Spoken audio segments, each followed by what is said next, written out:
രാജശ്രീ വെങ്കിട്ടരമണൻ 130 വാക്ക് English short and speed ഡിക്റ്റേഷനാണ് വായിക്കുന്നത്. ഇത് നല്ലോണം പ്രാക്ടീസ് ചെയ്താൽ നിങ്ങൾക്ക് KGT ഹയർ SSC ഇതൊക്കെ നല്ലവണ്ണം എഴുതുവാൻ സാധിക്കുന്നതാണ്.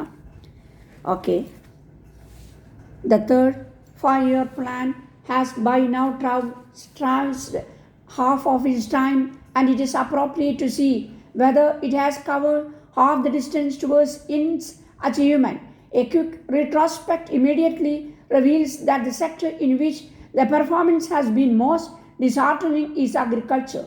Food grains production is receding downwards during the first 2 years of the third 5-year plan, with the consequence that the whole price index of food articles has registered a sharp increase from 1961. Nor is there any significant increase in the production of several other agricultural commodities like cotton and oilseeds.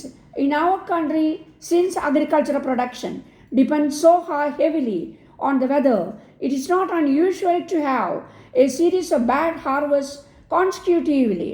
It is therefore quite likely that production during the last 2 years was severely affected by adverse weather.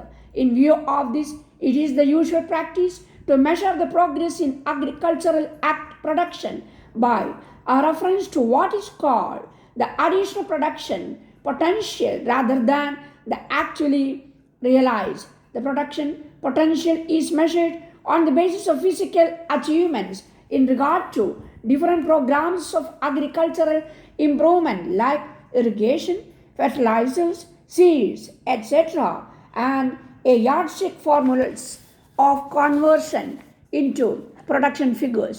Though the method adopted for the purpose is far from satisfactory, we shall in this chapter ignore this aspect and try to see whether the progress as judged by the production potential generated is satisfactory. It will be remembered that the third 5-year plan had envisaged a target of additional feed grains production potential of 23 million tons.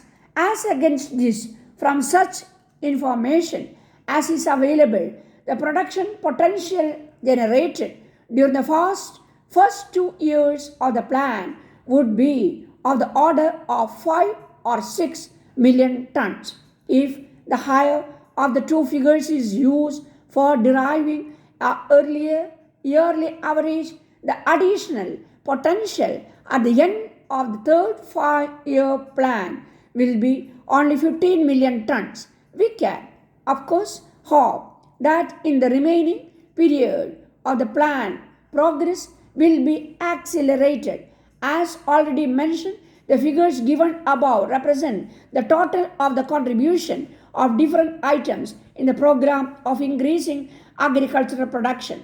We may therefore try to look into the progress in some of the key items like extension of irrigation, increased use of fertilizers, and improved seeds.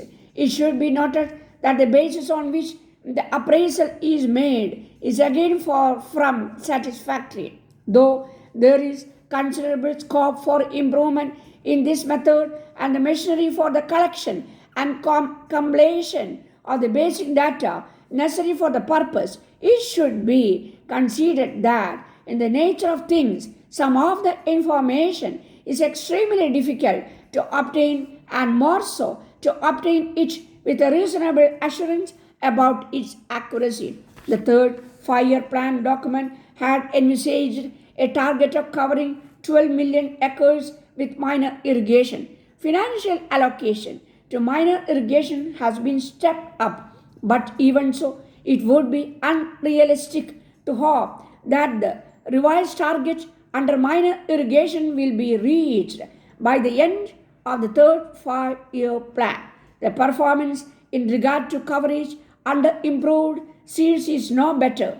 Precise estimates are not available, but in the first 2 years of the plan, the additional acre age covered is probably not more than 1/5 of third 5-year plan target of 180 million acres. The shortfall is thus of the magnitude of 50%. The same story of shortfall in achievement can be told about other programs formulated in the plan for achieving the desired increase in agricultural production. There is now no point in saying that the major problem is planning